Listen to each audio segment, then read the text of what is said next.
Бүгүнкү тема ыдырыстын ысырап темасындагы түшүнүгү деп жазып койдум. Көбү мени ыдырыс деп айтышат. Идрис чын-чынына келген кезде бул Курандагы арабча Аллах Тааланын Курандагы пайгамбар атында жазылган ат бул Идрис. 5 эле тамгадан турат. Идрис. Идрис. 5 эле тамгадан. Бирок кыргызчада ыдырыс деп айткандыгы үчүн мен атайын ысырап темасына да алып келген үчүн ыдырыс койдум.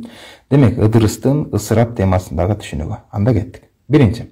Буга чейин көпчүлүк адам ысырап же убал темасында бир гана көчөдө жерде жаткан нанды түшүнүп жүрдүк. Жаш балдарыбыз көбүнчө ушундай. Ысырап десе эле көчөдө калган нанды убал деп эле түшүнүп калдык. Жол четинде жаткан бир жееле турган нерсени гана түшүндүк. Чын-чынына келген кезде ысырап темасы абдан кенен тема. Анда ушуну бүгүн сүйлөшөлү, жакшылап кулак салыңыздар. Аллах Таала Кур'ан-ы Керимде Арaf сүрөсүнүн 31 аятында: "Эй адамдын урпактары, ибадатка эң мыкты кийимиңерди кийгиле, жегиле, ичкиле, бирок ысырапкорлук кылбагыла, анткени Аллах ысырапкорлорду жакшы көрбөйт" деген аят келтирет. Ибадатта адам кандай болсо, дасторконду да ошондой болуу керек экен. Демек карагыла. Ибадатка эң мыкты кийимиңерди кийгиле. Демек намазга, Аллахтын ибадатына эң мыкты кийимди кийгендей эле, жегиле, ичкиле, ысырап кылбагыла деп атат. Эми караңыздар, ушул жерде бир аз токтолоюн. Урматтуу достор, өзгөчө көңүл бура турган нерсе. Бүгүн биз, урматтуу достор, Аллахтын ибадатын жай намаздын үстүн кооздогула, дасторкондун үстүн эмес. Эң биринчи орунда жок дегенде экөөнүн бирдей кылаланды. Дасторкондун үстүн жеген ичкенибизди канчалык кооз кылсак, ибадатыбызды да ошончолук кооз кылалы, жай намазыбызды, Аллах менен болуп аткан мамилебизди да ошондой кооз кылалы. Бул да өтө маанилүү. Демек, муну унутпасак. Улантып. Кээ бир агаларыбыз бар, кээ бир туугандарыбыз бар. Мен Европадамын, чет өлкөдөмүн, аябай бийик имаратка чыктым, аябай тоолорго чыктым, бийик тоого чыктым деп мактангандар, укмуш бир бийиктикке чыктым, мына жерден парашюттан секирдим дегендер. Канчалык бийикке чыксаң чык, бирок эч кандай бийиктиги болбогон, балким көп болсо 1 сантиметр бийиктик болгон, жай намаздын үстүнө чыга албаган бутуңуз менен ошончо метр бийиктикке чыктым деп мактанбай эле туруңуз. Чындыгында ушундай. Чыныгы күчтүү адам ким десе айтышыбыз мүмкүн. 200 килограмм ташты көтөрүп салган киши күчтүү дешибиз мүмкүн. Жок, ал эмес. Эрте менен баамдат намазына 2 килограмм болбогон көрпөңдү көтөрүп тура алчы көрөйүн намазга. Чыныгы күчтүү ошол негизи. Ошондон достор, Аллахтын ибадаты өтө маанилүү. Улантам. Ысырап темасы. Дегенде эле ысырап. Суу жөнүндө келейин. Биздин тиш жууганга короткон суубузга сахабалар бир канча жолу даарат алышмак. Достор, чындыгында ушундай. Үйдөгү крантты кеңири ачып коюп колдонобуз. Каалагандай чачып колдонобуз. Башка бирөөлөр сууга зар болуп жүрүшөт. Ошондон ысырап деген темада суунун да ысырабын кылбаңыздар. Жаап коюп колдонууну үйрөтөлү, балдарыбызга да мына ушул сууну ысырап кылба деп үйрөтөлү. Айрыкча достор, араңыздарда бар, мисалы үчүн балдарыма ваннаны колдонуу үчүн сабак өттүңүзбү?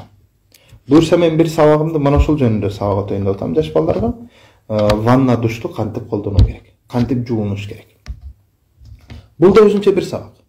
Балаңызга самынды кантип колдонуу керек, денени кантип самындоо керек, кантип жышынуу керек, кантип тиш пастасын колдонуш керек. Мунун бардыгы бир сабак. Тилекке каршы биз буну сабак өтпөйбүз да. Мен ушуда сабак өтүп, ушунда сабак беле депчи. Жок, бул чоң сабак. Мисалы үчүн мен бир жолу чет өлкөдө жүргөн кезде ушул нерсени көрдүм. Окуучуларга мисалы үчүн Түркияда адеп сабагында ушундай бир сабактардын биринде "Bugün biz çocuklar banyo yapma dersine geçeceğiz." Карап кой. Баняны кантип колдонуунун сабагы 1-45 мүнөт балдарга сабак өтүлөт. Айтышыңыз мүмкүн, ваннанда сабак өтүлөбү деп. Албетте өтүлөт. Бизчи өтпөйбүз муну. Урматтуу ата-энелер, балдарыңарга ванна душту кантип колдонуу керек, кантип жуунуш керек, мына ушул жөнүндө да сабак өткүлө. Бул өтө маанилүү. Айрыкча 7 жашка жеткен балдарыңар болсо, кичинекей балдарыңар 7 жашка жеткенден кийин булардын төшөктөрүн бөлөк, көрпөлөрүн бөлөк кылып салып үйрөткүлө уже. Бул да өтө маанилүү. Адеп, шарият негизинде бул да өтө маанилүү, балдарыңарды бөлүп үйрөткүлө. Демек, бүгүнкү сабактын башында ар бир ата энеге бере турган тапшырма балдарыңарды кантип жуунуш керек, кантип ванна душту колдонуш керек, кантип сууну колдонуш керек, мына ушул жөнүндө да сабак өтүңүздөр, албетте өтүңүздөр. Бул өтө маанилүү. Самын кайсы жерде туруш керек, мына кайсы жерде туруш керек, жуунгандан кийин кайсы суу каяка кантип колдонулат, мунун баардыгы зерикпестен өтүлүш керек. Бул өтө маанилүү. Анан балдарыбыз чоңойгон сайын мүмкүн болушунча, айрыкча уул балдарыбыз, кыздарыбыз болсун, чоңойгон сайын алар өз алдынча жуунуп, денесин таза кармашты үйрөнсүн. Бул өтө маанилүү. Улантам сабагымды. Демек, бул темага сууну ысырап кылбоо темасында. Ысырап деген темада, демек, бир гана көчөдө жаткан нанды түшүнбөй, балким суунун ысырабы. Кайталап айтам. Тиш жууганга короткон суубузга сахабалар бир канча жолу даарат алышмак. Ысырап кылбаңыздар. Кийинкиси. Мөмөнүн сыртын 1 сантиметр калың кылып арчып калганын жесең, бул да ысырап. Демек, урматтуу апалар, балдарыңар, кыздарыңыздар тамак жаса деген кезде айталы сабыз, пияз, картошканы арчып атса, анын сырткы кабыгын калың кылып арчып аткан болсо, балам, монуну ысырап кылба деп, ошону акырында жука арчышты да үйрөтүңүз. Ысырап деген темада бир гана көчөдө жаткан нанды түшүнбөсүн. Демек, жеп аткан мөмө жемиштин сыртын ашыкча калың кылып арчыштын өзү ысырап. Буга да көңүл бөлүңүздөр. Бир жолу Бишкекте бир устаздын сабагында отурсак, биз эми устаздын сабагында стакандын алдына суу коюп коебуз. Анткени китептерди окуп, бизге сабак берип аткан кезде үнү куруп, тамагы кургап калат. Ошондо жанындагы стакандан суу ичип алып, кайра сабагын улантат. Мына ошол сабагында бир нерсени абдан бир таасирлендим. Жанагы агай стакандагы сууну ичип, салфетканын 4 бурчтук салфетка бир бурч менен арчыды. Жана суу болгон жерди салфетканы жыртып алып таштап, калган жерин бүктөп этият кылып чөнтөгүнө салып алды. Ошол жерде айтат, балдар, бул да ысырап. Мен салфетка колдонгон устазды карап ушунчалык урмат сыйым ачты. Анткени оозун салфетканын бир бурчун четине арчыды дагы, ошол жерин гана, колдонулган жерин гана жыртып таштап, анын калганын бүктөп салып алды. А сиз менен биз болсок эмне кылат элек? Салфетканы ооз арчый турган болсок, 4 бурчтук салфетка, аны кенен ассаң 3 эсе чоңойот өзүнөн. Ошонун бардыгын ортосуна момундай арчыбыз да, калган четтерин бардыгы таза бойдон бүктөп туруп ыргытып коебуз да. Караңыз, ысырап дегенде жада калса ошол салфетканын ысырабы бар балам деп туруп сабак өтүп атат бизге.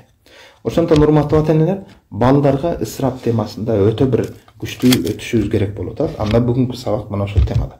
Айрыкча жеп аткан тамагын калдырып жеген балдарыбыз абдан көп. Илгери биз тамак азар болдук.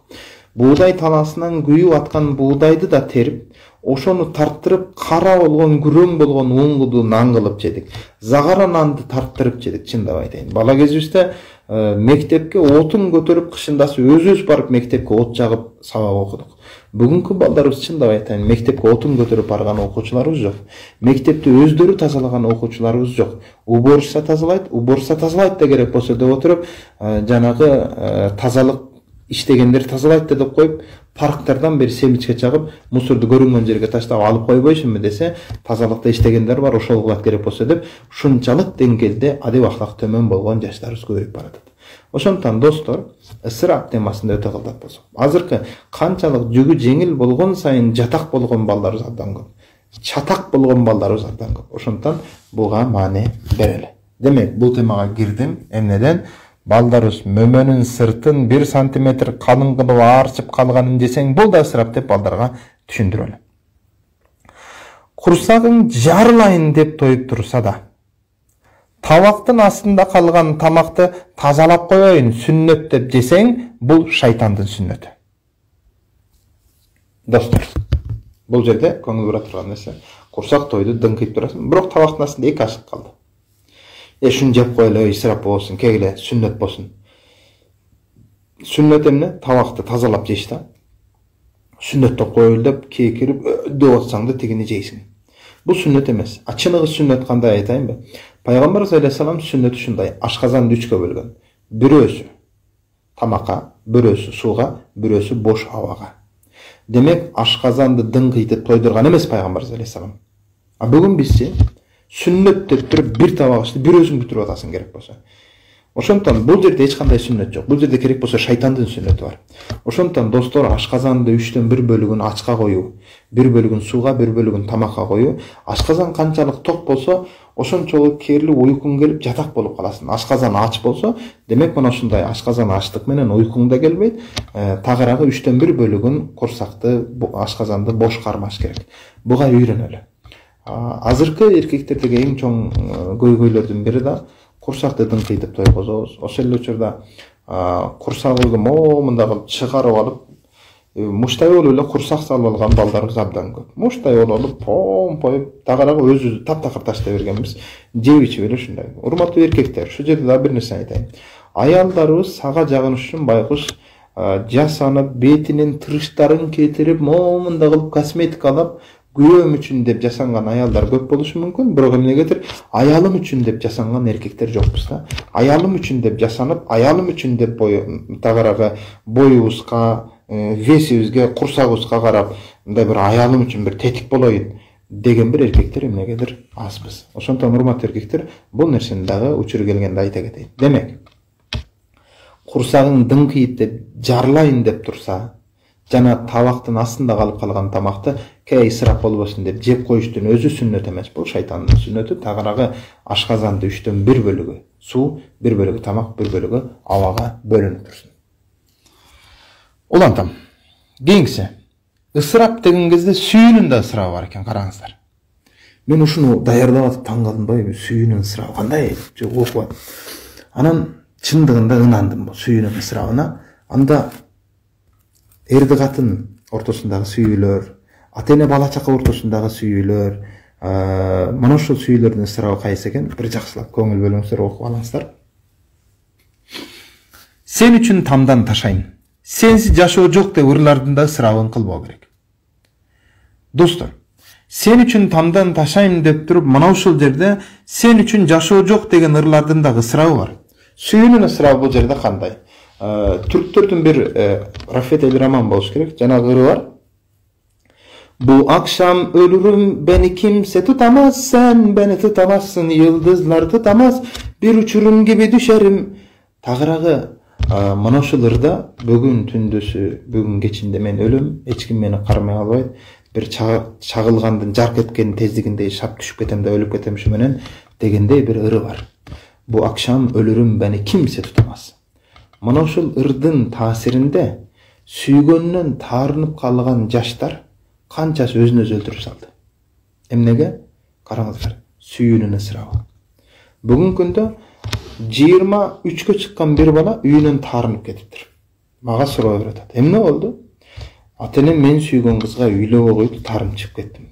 Туура кылдымбы жокпу дейт мага. Досум, кулак сал. Канчага чыктың? 23-кө чыктың. Сүйгөнүң менен канча жыл сүйлөштүң? 3 жыл сүйлөшүптүр. Анан мен айттым, ата-энеге болгон 23 жылдык сүйүүнү кече кызыңа пайда болгон 3 жылдык сүйүү басып салдыбы? Ойлонбойсуңбу?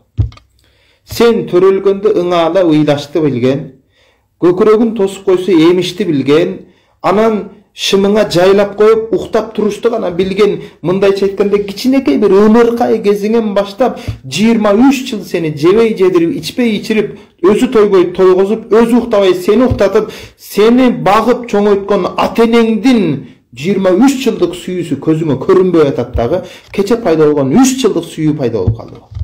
Урматтуу жаштар, мына мындай сүйүүнүн ысырабы да бар.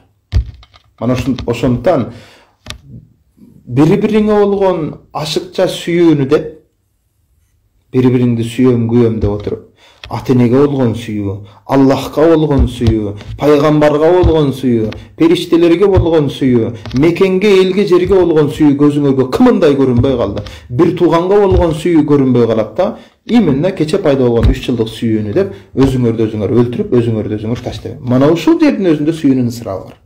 Ошондон жаштар сүйүүнүн ысырабын кылбагыла. Ар бир нерсени. Демек, алгач Аллахка болгон сүйүү, пайгамбарга болгон сүйүү, анан кийин ата-энеге болгон сүйүү, устазга болгон сүйүү, мекенге, элге, жерге, ушунчу жаратылышка, жаныбарларга болгон сүйүү. Ошентип отуруп эң акырында эрди катын сүйүүсү, аял эркектен үйлөнгөндөн кийинки. А биз эң акыркы сүйүүнү бардыгынан биринчиге чыгарып алганбыз. Мына бул жерде сүйүүнүн ысырабы бар. Ошондон могу нерсени туура түшүнгүлө. Сүйүүнүн ысырабын кылбагыла. Сен үчүн өлөм дегендер, кулак салгыла мени.